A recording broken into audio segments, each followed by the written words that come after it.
All right, it's finally here. GPT-4 has been released, and the amount of GPT in this one is truly mind-blowing. It's almost 4, as you can see in this graphic.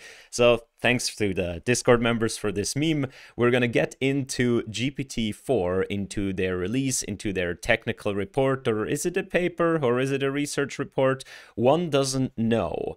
We're going to get into what OpenAI released, what GPT-4 can do, and the controversial methods of the release, namely that they say absolutely nothing about the model. So let me warn you right now, if you expected here for me to make a video like I usually do where I discuss, how big the model is, how they trained it, what the tricks they used were, and so on, stuff that's usually coming out of a research lab, you're going to find none of that here. This is 98 pages of them saying, we trained a model on data, and it's good and it's safe, and they spend a lot of time ensuring you that it is really, really safe. And safe not in a way like they previously did, like, ooh, it's safe for humanity or safe against biases and things like this, but much more safe in terms of you can build this into a product and you don't have to worry too much that it's going to just whack out and insult your customers. So we now see OpenAI to fully go away from anything resembling a research organization to a product organization. This is a product. You may use it. It probably is quite good for some applications. But yeah, we have to contend with the fact that the big research labs now are going to be more product oriented. I strongly believe that as a research community, we should not accept this. We should be shaming OpenAI for this, and this is, yeah, it's not research. You're now a software shop. That's fine with me, right? But then don't claim openness. All right, so this is called a technical report. They have released two other or multiple other things beside this technical report.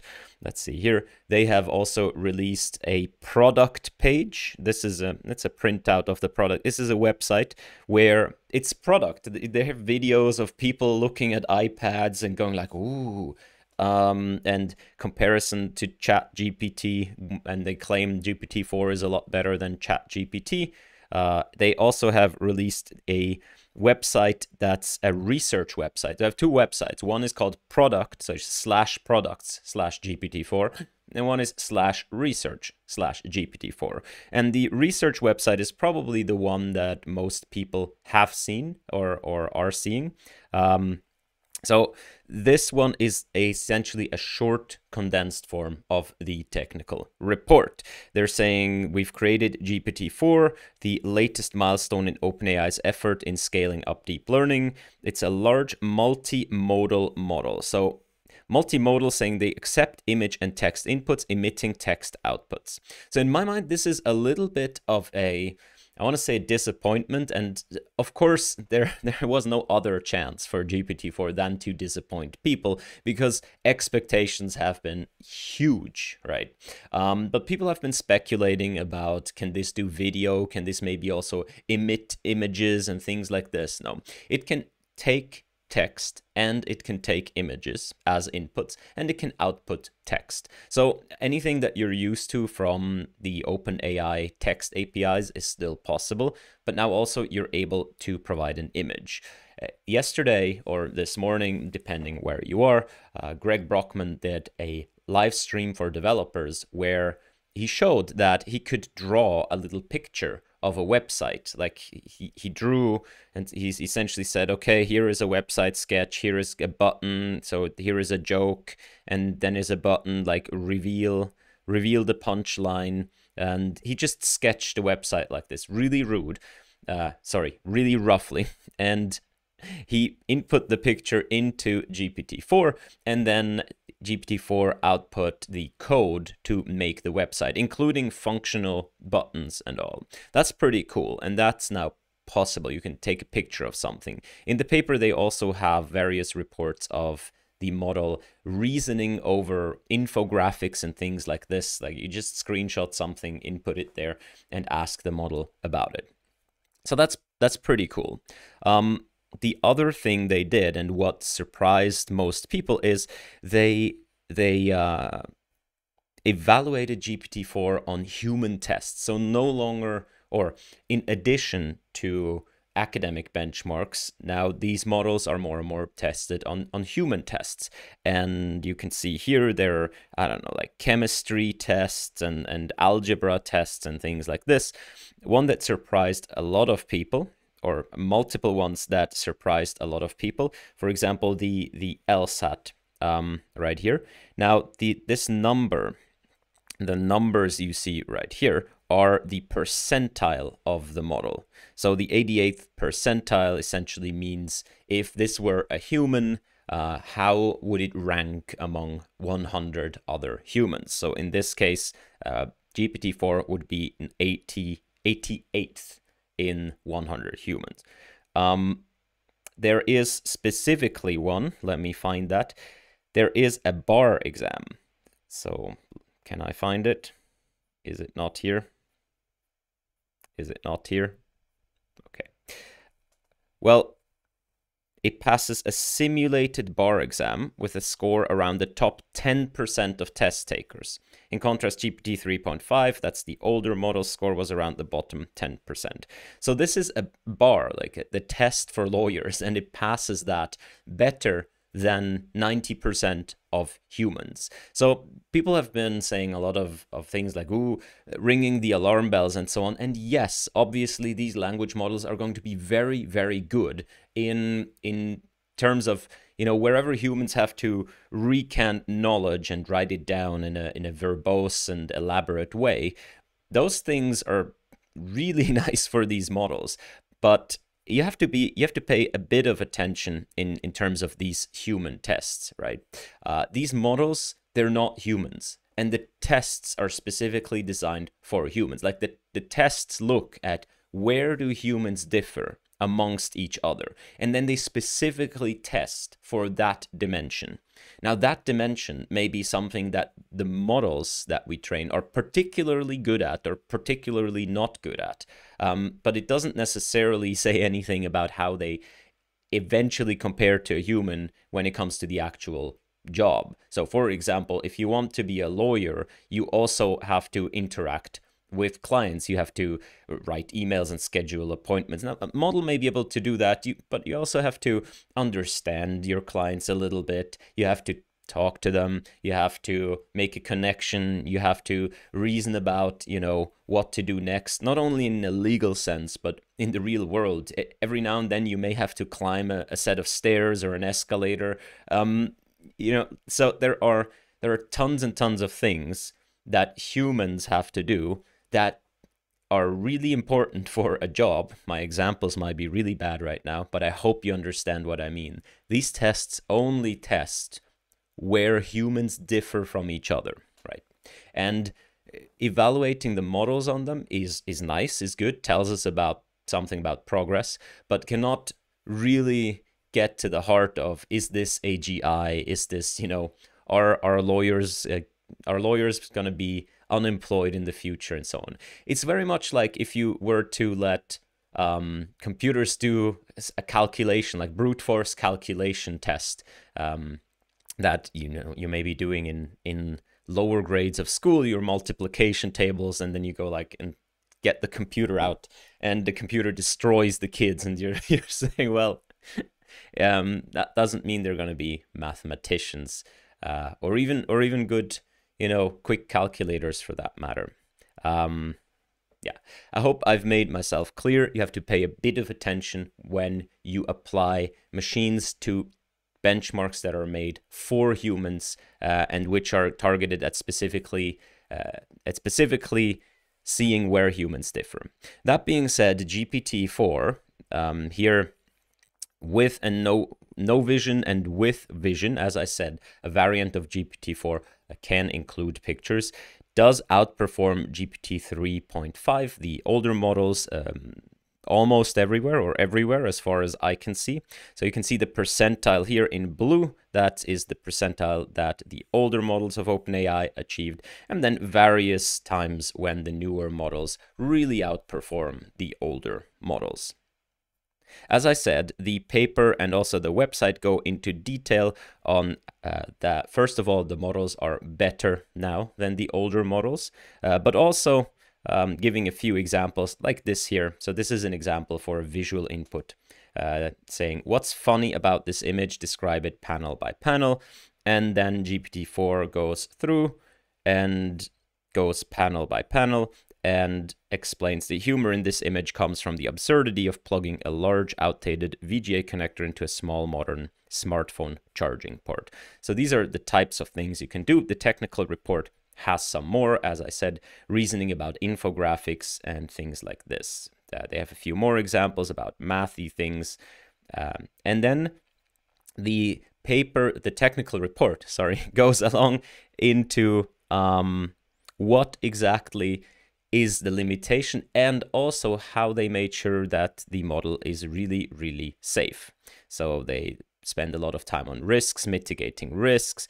They have a variant called early GPT-4, and I'm assuming that's just the pre-trained model. And then final GPT-4 is sort of the nerfed model, the safety-aware model. And I can't help but, I'm sorry for the printing here. I can't help but, if you look at these examples, I can't help but very often think, I would have really loved talking to the earlier model rather than the final model. But, you know, you can't have everything. The training process here is there's really nothing. They essentially say, we trained to predict the next word in a document, and it was trained using publicly available data, such as internet data, as well as data we've licensed. So it's essentially saying data, right? And then they say, so when prompted with a question, the base model can respond in a wide variety of ways that might be far from the user's intent. To align it with the user's intent within guardrails, we fine-tune the model behavior using reinforcement learning with human feedback. This is a rather recent development in the last few years, that you take these human inputs, human demonstrations of how you would like the model to act, and then apply it to a pre-trained language model. So that essentially means the language model is just trying to predict the next words in a piece of text. And with the reinforcement learning, you're really getting it into a mode of being helpful and assisting you in doing some things. Specifically, the OpenAI models, at least what they've shown in the developer live stream, they have two things. They have what they call a system parameter, and then they have the prompt. So this in the system parameter, and we've already seen that a little bit in ChatGPT APIs and so on. The system parameter, you can tell the model how you would like it to act. For example, you are a programming tutor. Okay, so you can tell it you're a programming tutor, and then in the prompt you say something like, I don't know, help me debug some code, right?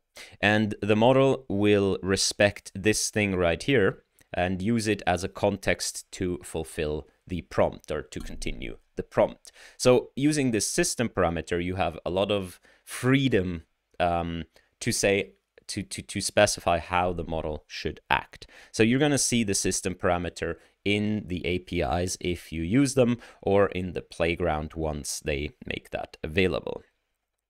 What I found interesting, and this is about the only actually informative thing one can read from these papers and reports and anything they've released, is this. Note that the model's capabilities seem to come primarily from the pre-training process. The RLHF does not improve exam performance. Without active effort, it actually degrades it. But steering the model comes from the post-training process. The base model requires prompt engineering to even know what it should answer, that it should answer the questions. So I've been, I think, commenting on this in previous videos.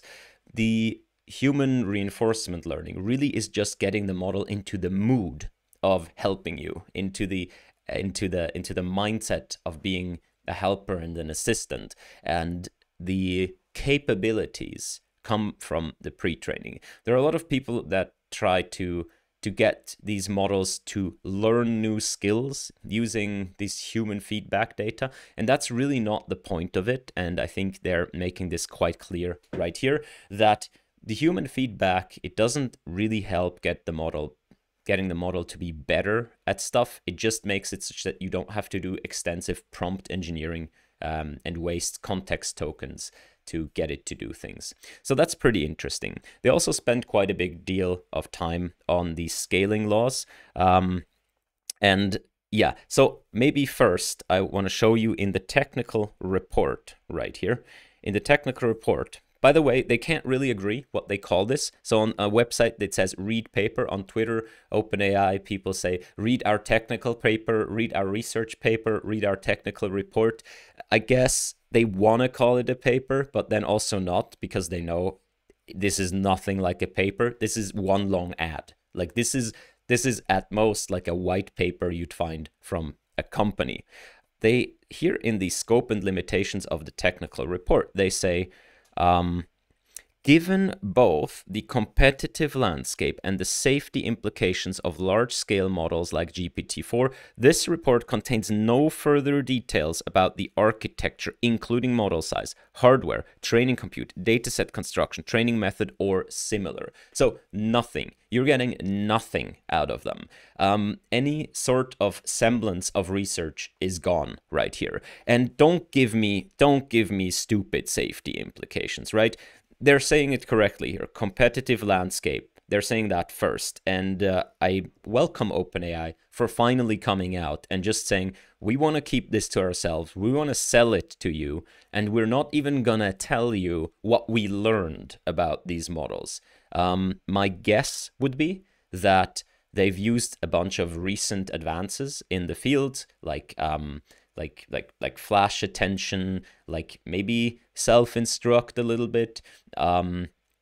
My guess would be that they've done that, including the recognitions of recent projects on how effectively to trade off data, compute, and model size.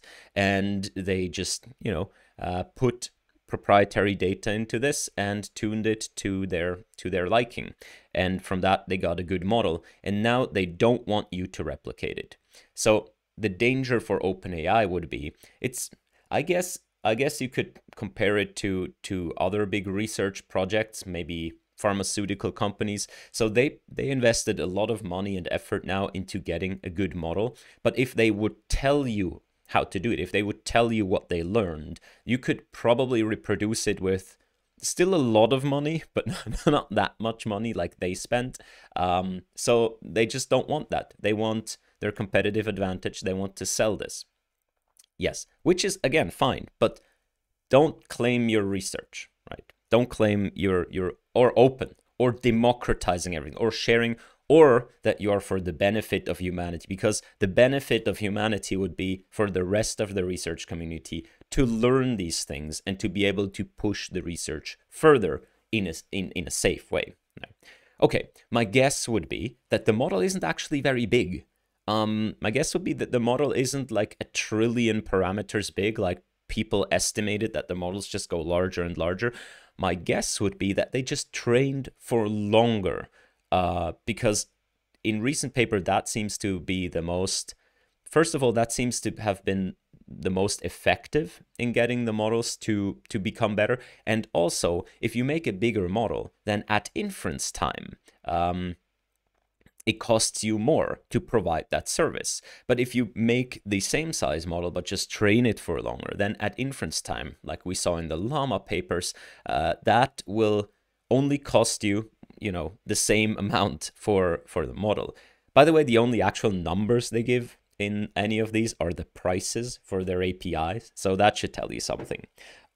Yeah, so my guess would be this model isn't actually that large. It's just been trained for longer and in, with proprietary data. And that's where they get the quality from. So yeah, that's just my guess. Also, other models, other numbers they give is when they discuss these scaling laws. What's impressive, I would say, is that they can, so these are, let's say, older models from them or other people. They don't really say, but the guess is that it's older models from them. And they say from this, we could accurately predict what the performance of GPT-4 will be by simply curve fitting here and extrapolating. This, of course, means that you have more security that your investment into training such a big model will pay off, because you can sort of follow the curve right here and determine where you'll end up. So you can make a better guess. Now, here they say compute, but compute is only in fraction. So they don't even tell you how much compute they used. They simply say this is one GPT-4, and then this is, 100 times less, this is 10,000 times less, and so on. This is next word prediction in a code base, and this model here is 100,000 or 10,000 times less compute, sorry. And they have other graphs where they have prediction on coding problems, where they have this 1,000 times less compute. So the best guesses are that GPT-4 uses something between 100, 1,000, or 10,000. I know these are big ranges, but I would guess something like 1,000 times more compute than maybe went into GPT-3, or 100 times more compute.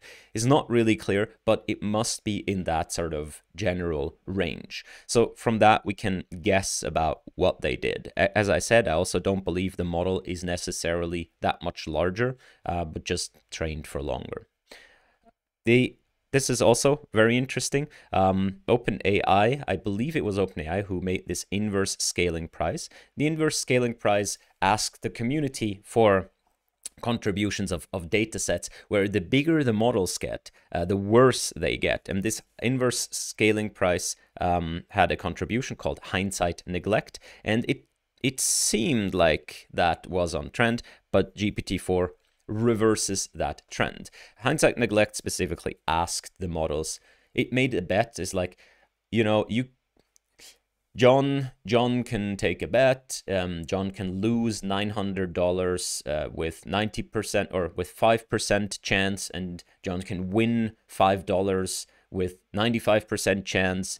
So it's a bet where the expected value favors one answer, but then the text says John took the correct answer, for example, but lost, right? So they took the correct expected value but lost. And then it asks the model, was John's decision correct? And if the model says yes, it's assumed that the model understands that even though John lost, they did the correct thing according to expected value. But if the model says no, then it's assumed to be wrong. To me, that does depend on your interpretation of determinism. Like, clearly, if John lost, it was the wrong decision in some way, even though the expected value was positive. If you're a determinist, never mind. We're getting into philosophy right here. So the technical report is very much the same as the website, but more extensive. What's also funny is that they say GPT-4 was used to write the technical report a little bit, or to do LaTeX formatting. Okay, so many things to talk about here. Please cite this work as OpenAI 2023. Right? This is branding. We're off on like, I'm usually not a fan of papers with many authors, but I'm more a fan of that than we're now supposed to cite OpenAI. Pure branding. We're like pure branding. Yes. At some point they say here, GPT-4 was used to help with wording, formatting, and styling throughout this work. And I've discovered, it's on page somewhere down, I discovered a mistake of GPT-4. Oh, this one is also funny. What's the unusual thing about this image? The unusual thing about this image is that a man is ironing clothes on an ironing board attached to the roof of a moving taxi. I don't see why that's unusual. That seems perfectly fine in the USA. Yeah, so this is a visual input example. Below is part of the InstructGPT paper. Could you read and summarize it for me? So it seems to be able to do OCR, maybe a bit out of the box, although it is unclear with many of these things how much training data contamination they had. They say, they claim the knowledge cutoff is 2001. Oh, it explains this meme. And it knows what but unironically means. They say the knowledge cutoff is 2001, but they say mostly. So no one knows what that means. Literally, no one knows what that means, okay? No one knows what mostly means. Clearly, the model knows more than that. And it's assumed, and people have already confirmed that a lot of these eval sets are also part of the training data of GPT-4, but the paper itself claims not as much. All right, we want to find figure 8. Figure 8 is here. Performance on truthful QA. What irony. So this one right here, I really want to know which of the authors, given that there's only one author, OpenAI, is responsible for leaving a LaTeX comment or a commit message inside of the figure caption. So maybe GPT-4 isn't as good as claimed, if it can't even do that. No, I'm joking. I would like to see, what that entails, or who is responsible for this. The last thing I want to talk about right here is their release of OpenAI evals. So this is an actual open source repository, and right here. Oh yeah, Anthropic is also releasing Claude, and Google is releasing an API for Palm, I believe, and integrating it into Google Workspace. So lots of releases this week. But OpenAI released this evals repository. They're saying it's a framework for evaluating OpenAI models and an open source registry for benchmarks. These are benchmarks for these language models. They say for a limited time, we'll be granting GPT-4 access to those who contribute high quality evals. So this is, it's open sourcing something actually, but it's just, please help us get better. So you contribute eval sets to them, and if you do a good job, you get access to their models. Oh, thank you, OpenAI. If you also have ChatGPT Plus, you get limited access to it. And Bing released a blog post saying that if you've used Bing anytime in the last 5 weeks, you've already experienced an early version of this powerful model. So if you've, the demonstrations we've seen out of Bing, very likely they were using GPT-4 behind the scenes. With respect to open source, I invite you to go to YouTube and watch the developer live stream, because at some point, Greg Brockman asks the model to write a poem about OpenAI's release of GPT-4, and the poem includes something like all open source, and I laughed so hard. Yeah, because the irony, and the shot is fantastic. It's Greg Brockman smiling, saying look what a cool poem, and the poem is just completely wrong. Maybe it's the model becoming conscious and telling us something. In any case, that was my brief dive into GPT-4. I hope this was sufficient for you. The API right now is usable, and there is a wait list for the API where they let you sign up, and if they deem your heart pure, they let you access it. However, the vision access isn't yet enabled. They say you can make text-only requests to the GPT-4 model. Image inputs are still in limited alpha. My question is a little bit, oh, there is a read paper again. My question is a little bit, what prompted them, no pun intended, to release it right now? Why?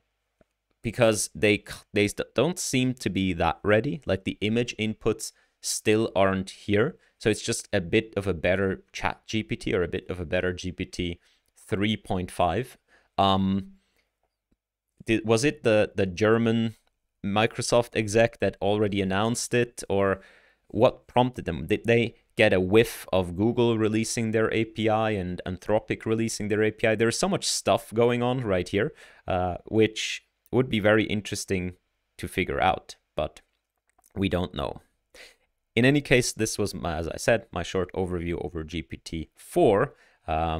If you like stuff like this, don't hesitate to join our Discord. We have paper discussions every week, every day even sometimes, about cool papers. And yeah, if you get access, if you have ChatGPT Plus, maybe you can try out the new model. They claim that it can follow instructions a lot better.